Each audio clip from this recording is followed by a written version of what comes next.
অগৰু ব্যৱসায়ৰ বাবে অসমৰ এখন বিখ্যাত ঠাই হৈছে ইছলাম নগৰ। এইবাৰ ইছলাম নগৰ আগৰু মাৰ্কেটত নতুন ৰূপ দিয়াৰ চেষ্টা আন্তঃৰাষ্ট্ৰীয় ব্যৱসায়ী চাহাবুদ্দিন। বিদেশী ষ্টাইলত আটকধুনীয়াকৈ সজাই তুলিছে অট্টালিকাৰ কোঠালিসমূহ। মাৰ্কেটখনত প্ৰৱেশ কৰি আপোনাৰ এনে লাগিব যে আপুনি বিদেশৰ কোনো এখন মাৰ্কেটত প্ৰৱেশ কৰিছে বুলি।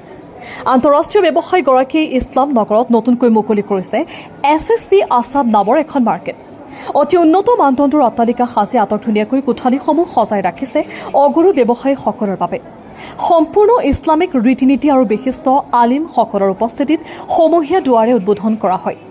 বিদেশী ষ্টাইলত আন্তঃৰাষ্ট্ৰীয় ব্যৱসায়ী চাহাবুদ্দিনৰ প্ৰচেষ্টাত SSB আছাম মাৰ্কেটখন গঢ় লৈ উঠিছে।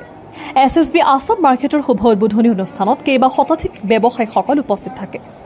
সমগ্ৰ ভাৰতবৰ্ষৰ ভিতৰত অসমতে আটাইতকৈ বেছি উপলব্ধ মূল্যৱান আগৰ গছ। আগৰ ব্যৱসায়ৰ ক্ষেত্ৰত হোজাইৰ ইছলাম নগৰ বিখ্যাত। আগৰ কাঠৰ পৰা প্ৰস্তুত কৰা হয় মূল্যৱান সুগন্ধি তেল। বহিৰাষ্ট্ৰৰ ছৌদি আৰৱকে ধৰি বিভিন্ন দেশত আগৰৰ সুগন্ধি তেলে যথেষ্ট সমাদৰ লাভ কৰিছে। নতুনকৈ মুকলি হোৱা মাৰ্কেটখনত পৰিষ্কাৰ পৰিচ্ছন্নতা কৰি ৰখাৰ আহ্বান অট্টালিকাৰ গৰাকীৰ।